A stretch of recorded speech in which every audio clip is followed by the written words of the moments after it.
Goats are great at clearing land.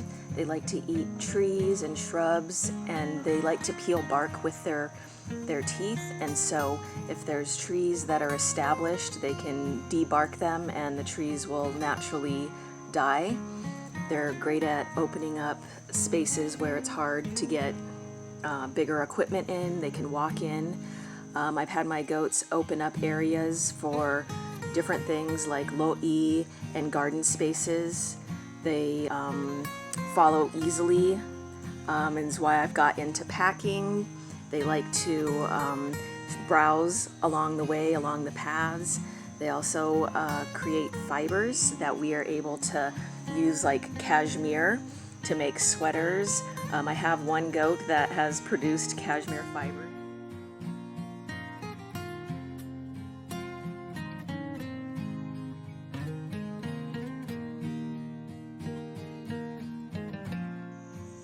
So you need 5 things to make cheese. You need a milk, you need a temperature, you need a culture, you need a coagulant, and you need a time.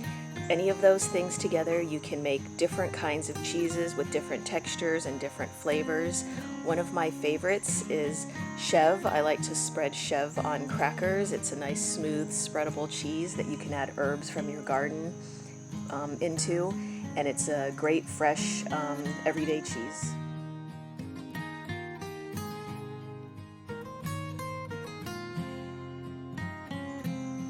So one of the funnest things about goats and the most stressful things about goats is kidding season. Goats are usually pregnant for about 145 to 149 days, and then they usually have twins or triplets. A lot of my goats have twins. I've had ones that had quadruplets before, but I usually take the goats away from their mamas when they're first born, and I start bottle feeding them immediately. They're great because then they really bond to you and it's easier to care for them. I also disbud them, which is I burn their horns off before they've set onto their skull, and it's pretty quick, and it makes it so that dairy animals won't injure each other. When the baby goats are first born, I feed them the colostrum from their mom and the mom's milk for about a month, and then I change to a formula and I bottle feed them for about another 10 to 12 weeks till they're about 3 months old, and they're already starting to eat grass and grain. So when the milking season starts, I milk goats twice a day. It's best to do first thing in the morning and right before the sun goes back down. There's a technique to milking. It's not just the way you see in a cartoon, but over time you can develop a really nice technique, and the goats will stand still for you and they will actually welcome the milking.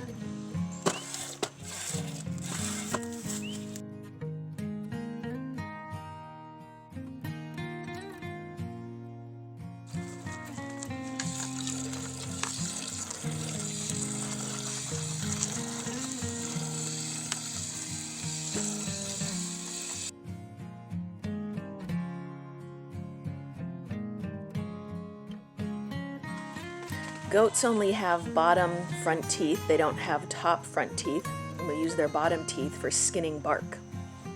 Body temperature is around 103 degrees and can get higher if it's a hotter day. Goats have extra skin. Some goats have extra skin that hang down from their necks or from their ears, or sometimes it can go off their nose, but usually it's a 2 underneath their chin, and they're called toggles.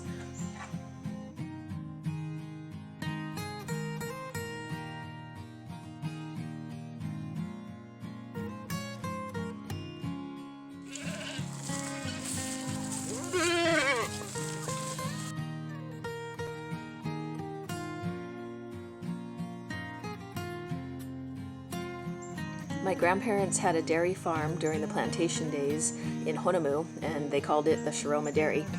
And my mom was the youngest of 9 kids on the farm. We have many generations born in Hawaii. My great-grandparents came from Okinawa, but my grandparents were born in Hawaii. My mom was born in Hawaii, I was born in Hawaii, and my children were born in Hawaii.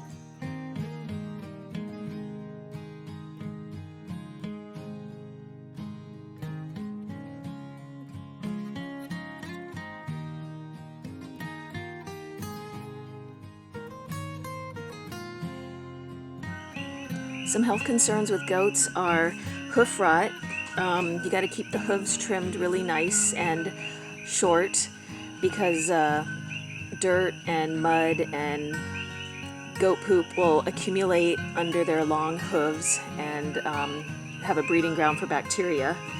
So you got to keep their hooves dry and let them be up off the ground when it's rainy. Barber pole worm is a stomach worm that attaches to the intestines and the stomach, and it sucks the blood from the goat, and that's how it gets its nutrients. But it also causes anemia in goats, and so you have to treat them with an anti-parasitic. Coccidia infection causes diarrhea in the goat, a lot of times in younger immune-compromised goats, and you can look at the fecal sample under a microscope to determine if it's a coccidia or a different parasite causing the illness, and you can treat them with an anti-parasitic.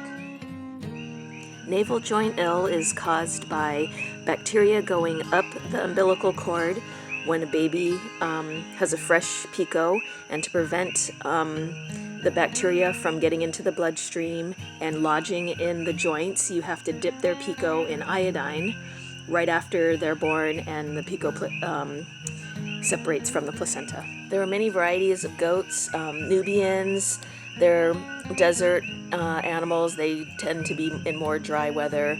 They have pygmy goats, which are little, get to about 30 pounds. And then the Sanins, which I have, they're larger goats, roughly around 150 pounds. They're from Switzerland. They can tolerate a lot more wetter climate. So in Hawaii, even though it's not cold like Switzerland where they're from, they just lose their under coat, and they can tolerate a little bit more damp environment. My buck is about 4 feet tall, where his head meets my shoulder, and they're about as wide as me. And the does are a little bit smaller. Like with anything, proper nutrition makes for a healthy animal or a healthy plant. Goats need a balanced diet of protein and fiber and mineral. I was born in Honolulu, and my mom told me that my grandma on the Big Island came to visit me in the hospital in the afternoon because she had to milk the cows in the morning, and she could only stay for a few hours because she had to go back home to milk the cows in the evening. When I am milking my animals 2 times a day, I share this common story with my grandma because I always have to be back at the farm before dark time. And my uncle once asked me, what would your grandma think of this if you were also having to be back at the farm? And I said, I think grandma would be happy. When I first started doing dairy goats, I had no clue about what I thought I knew. I started milking the goats with them just pressed up against a fence. Then we built a stanchion, and I had to give them food while I was milking them because I didn't know what I was doing, and it took me forever to milk, so the goats would stay still only if they had food to eat.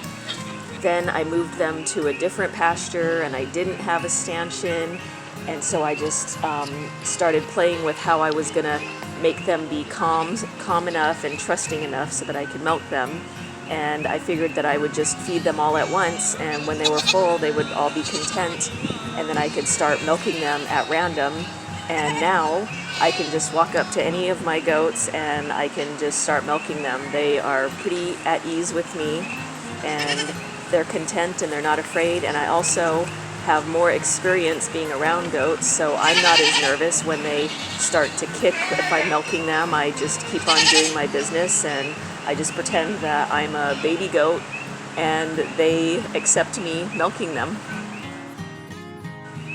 They say that dairy animals are the most intensive agricultural situation a farmer could be in, and I believe it. But at the same time, if you're doing dairy animals, you have to want to do it because it is 24 hours a day. It could be in the middle of the night that you needed to go out. it definitely is twice a day when you're in milking season. I've milked for over 700 days straight without even taking a day off, morning and night, and it's almost meditational.